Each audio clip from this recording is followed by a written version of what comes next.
Am I the a-hole for asking my mother-in-law for advice on how she dealt with her husband's affair after she said I needed to work on my marriage when her son cheated on me? That's really about it. The title says everything, but the details matter. I am currently married to Matthew. He had an affair, and once I found out, I filed for divorce.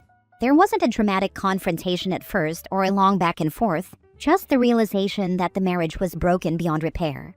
Not long after that, his mother came to me. She told me I needed to work on my marriage and that I shouldn't give up so easily. Instead of arguing, I asked her a simple question. I asked how she dealt with her own husband's infidelity during their marriage. She immediately started stammering and asked what I was talking about, as if the idea were completely foreign. So I explained. 5 years ago, her husband had an affair. If she truly expected me to work through Matthew's cheating, then I needed advice from someone who had been through it herself. I asked her directly how she handled her husband's affair. I also told her that Matthew had asked me not to talk about it, and that I had respected that request by keeping my mouth shut. The moment I said this, she stood up and left without another word. From what I later heard, the fallout was immediate and explosive. She confronted her husband, who denied everything. Matthew also denied knowing about the affair at all, much less that he had asked me to pretend nothing happened. My mother-in-law is now furious, not only at her husband for cheating, but also at Matthew for keeping her completely in the dark. For the record, my goal was never revenge. I wanted her to leave me alone, and for once, actually consider my point of view. I made up the affair story in the moment because I was tired of being pressured to forgive something she herself had never had to openly face. Edit to add, the truth is far worse. I only found out about Matthew's affair because he gave me chlamydia. During the fights that followed, I learned there had been more than one affair. It also came out that my father-in-law actively helped him cheat. He told my mother-in-law that he was golfing with Matthew on Saturdays and that they were taking overnight fishing trips together. Those lies were cover stories, and he knowingly provided them, so Matthew could be absent from home without suspicion. Lastly, for context, my mother-in-law owns the house we lived in and charged us cheap rent. That's why she was able to walk into my home while I was packing my things to leave, and why I didn't immediately tell her to get out. That's the full picture. Now for the top comments. Wait, you made up the affair? So her husband never cheated? That you know? If so, you're absolutely the a-hole. How dare you interfere in someone else's marriage? You could have caused irreparable damage. I was all for you doing that, until I saw you made the whole thing up. She was interfering in mine, without the proper frame of reference. Now that she knows what it feels like, maybe she will better understand why I am not staying in that marriage. OP, I'm a little confused. Did father-in-law cheat on mother-in-law? If father-in-law cheated, you are not the a-hole. Mother-in-law shouldn't have raised a cheater, and instead should have taught her son to take accountability for his actions. She honestly should be apologizing for raising a steaming POS. But if father-in-law didn't cheat and you made it up, then you're the a-hole. You could have literally said to mother-in-law that rather than blaming you and telling you to work harder on your marriage, her son should have done the same, instead of sticking his dick in someone else. Then walked away. You didn't have to ruin another marriage in the process. I made the affair up to force her to see what she was asking me to do. So your husband didn't say his father cheated on his mom? You created a grenade and chucked it right into someone else's marriage?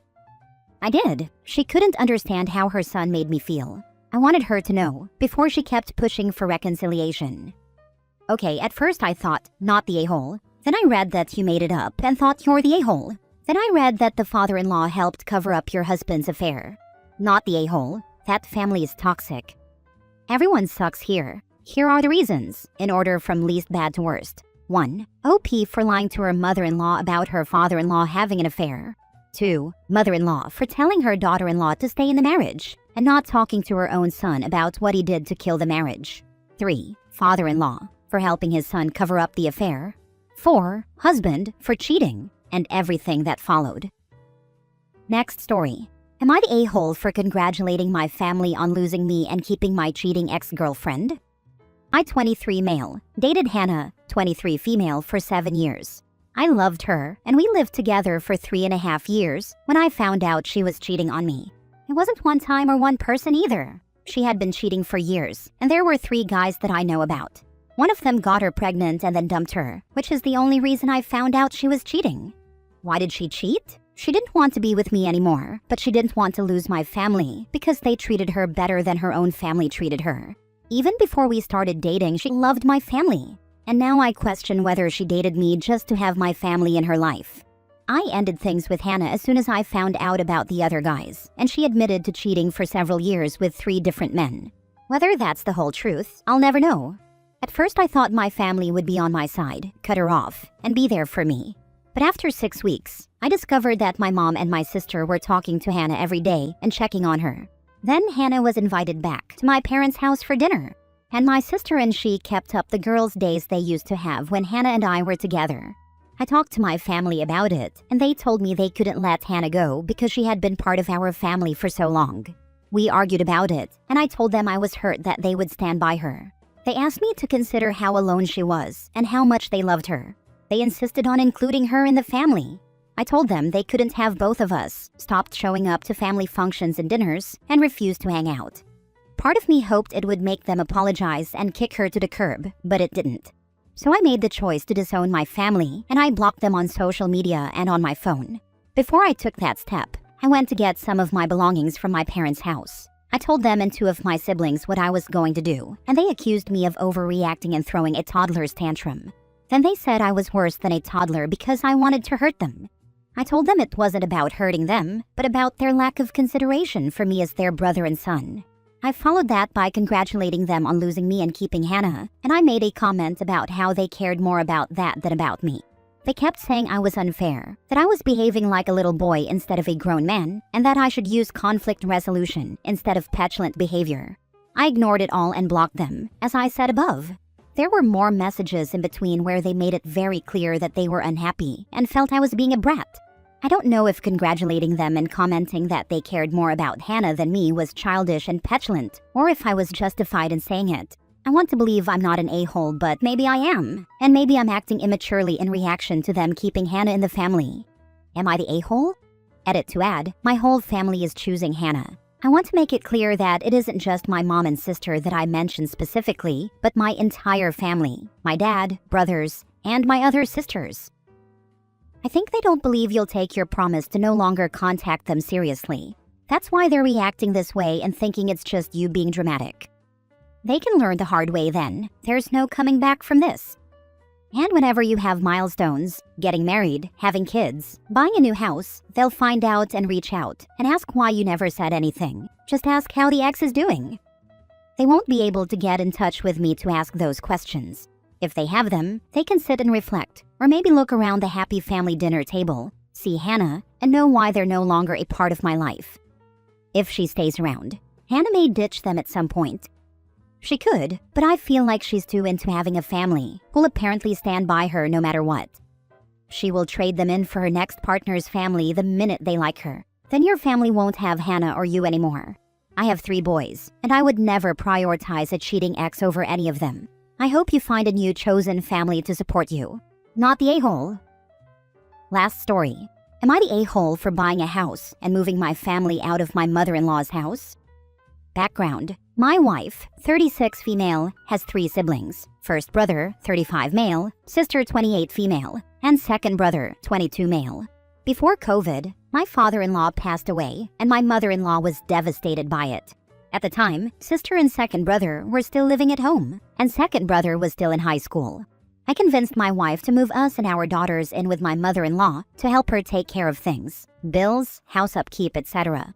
Mother-in-law loved the idea and said that $2,000 a month would cover all our expenses. Phone plan, car insurance. We combined both families onto one, utilities and food. She also said that we would be considered co-owners of the house, with equal access to all spaces and equal say in all decisions. We agreed, and moved in during 2020. In 2021, first brother went through an ugly divorce and moved back into the house with all of us. Around this time, he also lost his job, so we were asked to bump up our contribution to $2,100 to cover the extra person. We did, without complaint. The layout of the house is important to the next part. The bathroom and shower that my family, myself, my wife, and our 2 daughters used were part of our bedroom suite. There was also a hallway full bathroom on the same floor, used by her sister and second brother. My wife and I cleaned our bathroom twice a week. Sister and second brother cleaned theirs once a month, if you get the picture. When first brother moved home, he asked to use our bathroom because the other one was disgusting. We said yes, because he was having a rough time and we wanted to help as much as possible. In 2022, citing rising costs, mother-in-law had us start paying $2,300 a month, while also having me drive her to work and pick up second brother from school every day in my car. My wife and I have 2 cars, mine and hers, and this is important. In 2023, second brother totaled his car, and mother-in-law asked if he could use my car. At the time, we said okay, because my wife and I worked close enough to carpool in hers. Mind you, we were still making payments on mine. Second brother made payments to us for the car for 6 months, before he also lost his job and decided to stay unemployed while attending school online. Mother-in-law set up a credit card for him for gas money, which she pays. Her sister is also unemployed and has never had a job. In early 2024, my wife asked her sister to clean up part of the kitchen table that sister had been using for hobby projects, financed by mother-in-law. Mother-in-law said that sister was entitled to that space and needed it to work on her things. By this point, my wife and I had bought a mini fridge and microwave for our suite because we never had access to the kitchen for cooking or food. Our contribution was also increased to $2,500 a month. We asked for a breakdown of finances because we were unsure where our money was going. It's important to note that around this time we learned that father-in-law's life insurance had paid off the mortgage on the house and his car, which second brother wrecked. Mother-in-law had bought her own car prior to this and told us she was making payments on it to try to stay ahead of everything, though we didn't ask what that meant. In 2024, first brother got a girlfriend, Gina, who moved in with us along with her son. They all continued using our bathroom, citing the other bathroom as too dirty. They helped clean ours maybe once every 2 months. In 2025, my wife and I managed to work at the same place, and we were asked to increase our contribution to $3,000 a month. We asked why and requested financial records, but we were given the runaround every time. During this period, I paid off my car and gifted it to second brother, trying to avoid an argument over money. In mid-2025, I helped first brother with something outside the house and casually asked what he and Gina were contributing financially. He said about $500 every month or so. Curious, I dug further, and he told me that mother-in-law had been making double payments on all her credit cards and car loans for years. I confronted mother-in-law, and she said, "It's my house. I'm just allowing you to live here." At that point, my wife and I had an honest conversation about whether we could continue living there.